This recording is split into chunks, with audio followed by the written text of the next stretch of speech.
Adventures of Sonic, Episode 11, Sonic Song. Oh, great. Please don't tell me it's a musical episode. I'm hoping it's just gonna have one small scene of singing, but I don't even like that. There's so much I'm gonna have to skip when I get to reviewing Sonic Underground. A radio DJ who starts out howling says that someone's gonna start playing live music dedicated to Sonic. Again, in a world that has Eggman in it, there's no way that would ever be allowed. It's not like this is not whole. I mean, this show really would have benefited from clearly establishing that the villages in it have mayors in them that are running them, and they're not run by Eggman to explain these things. Because I'm used to a Robotnik ruling the world, or at least having a kingdom to himself, for lack of a better word. Oddly, Scratch and Grounders start dancing and clapping to the Sonic worshipping song. It turns out they aren't able to activate the bear trap. I wondered if it was because the music was playing and the music was magical, causing them all sorts of bad luck, which would have made for a more interesting plot than this. It turns out the trap just wasn't turned on. A flashing light shows where the Sonic song is being broadcast. Tells Grounder to go to the radio station. See, stuff like this, why did she even play that song in the first place? She should have known she'd get kidnapped for it. The song's annoying, honestly. I like that we see Sonic being egotistical, appreciating his song, but with a genuine smile, so it's actually relatable. But why is he talking as if only just now he's getting famous? That's dumb. She screams that she's being kidnapped on the radio, which warns Sonic to come save her in a disguise that stupidly tricks Scratch, letting Sonic leave with her. What annoying filler. The robots actually believe there's ladies interested in them when they have such awful voices. This is the most tedious disguise filler ever. The girl, who has a southern accent like Bunny, says that she lost her guitar and it was custom made for her far away. I guess that means that strings will play notes differently from other guitars. I've heard of custom guitars. So Sonic goes to find another one like that. Then Robotnik says he'll put an end to all music on Mobius, as well as humming and whistling. This happened in Archie Sonic too. I like that here we get an actual origin to him deciding on this, and he has a way to enforce this spiteful rule. He has a robot that can pick up music and destroy any source of it. I also like that it's explained that the music gives the robot a migraine to justify him hating music properly.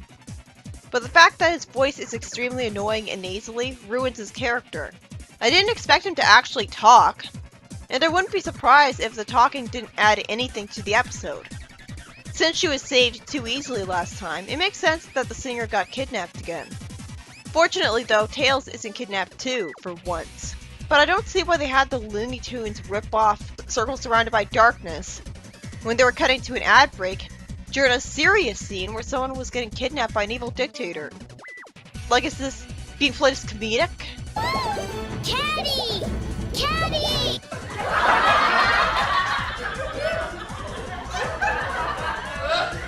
Robotnik tells the singer that he started a song about himself and that's the only one people will be allowed to hear. It's awful, so fortunately it doesn't stretch out for too long, and the singer plays a song insulting him instead and gets hauled off. Robotnik, he's a fool! That's gutsy of her. She's very gutsy, at least. Sonic saves Tails from the red thing he's trapped in, and they hug each other, which is sweet. Tails has terrible acting when he says Robotnik's destroying all the music in the city. Which city? What's the name of the city? This show is so lazy on so many levels. At least SatAM gave every city we saw a name.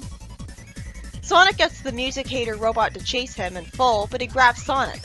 Tails is useful for once by saving Sonic from the fall while flying, but he was worthless anyways, never mind, because the robot grabbed and kidnapped both of them. I honestly skipped Robotnik singing about himself. I just knew it would be terrible, especially with Scratch and Grounder's horrible voices. It's really tone deaf of the show to have them singing. Like, keep Robotnik, I guess, but them? Sonic manipulates Scratch from his cell, saying he'll help him build a trap.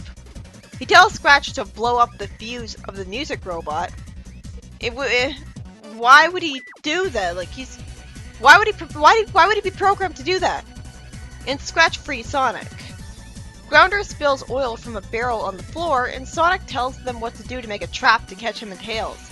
Well, I was planning on complimenting the show on the refreshing and confusing twist of Scratch and Grounder gladly helping Sonic fight evil, but it only lasted long enough for them to disable the music robot. As it turns out, they only helped Sonic because for some reason they believed Sonic actually would help them capture him without a catch.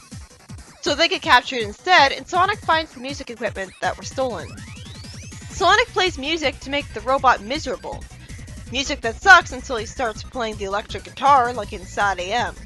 Surprisingly though, something makes more sense in this show than Sad AM for once, because here, it makes sense that he can play an electric guitar because it's actively hooked up to speakers. Scratch and Grounder look like complete idiots by just standing there and talking instead of getting out of the way of Robotnik when he's going to fall on them. That's not funny, that's frustrating. Robotnik gets trapped in a cage, and out of nowhere, the radio starts playing Sonic's song. So why did Robotnik let his robots have a radio anyways? I guess this version of Robotnik really believes in bread and circuses, making his people content from recreation, but then he banned music, never mind. After some filler wasting time because we already heard Sonic's song, there's a Sonic Says where Sonic warns Tails about not being able to hear and be aware of his surroundings because he was listening to music. And he runs over Scratch and Grounder with a steamroller. How did they survive this? I guess this episode was alright, but it's also the first episode where I actively skipped ahead in the video to avoid seeing some of it. Specifically Robotnik's song. Because Scratch and Grounder have horrible voices. What were they thinking? And logically, why did the singer even sing about Sonic in a world run by Eggman? What did you think was going to happen? Or if it wasn't run by Eggman, because we don't see him doing administrative duties, then it's still a world with Eggman in it. This concept leading to a music ban would have made sense if there was a knothole for her to sing in complete safety where he could never get to her. But even then, places run by Eggman wouldn't run the song for fear of retribution of Robotnik. So Robotnik shouldn't have even heard it. A world with Eggman in it wouldn't have the freedom of speech required in practice for her to sing that song. He would have already banned music like this and sent robots to do this. And the whole reason he found out about the song was because he allowed Scratch to have a radio in the first place. Why give that to his robot slave? He's evil. So it's another plot that falls apart at the foundation. There's a lot of these.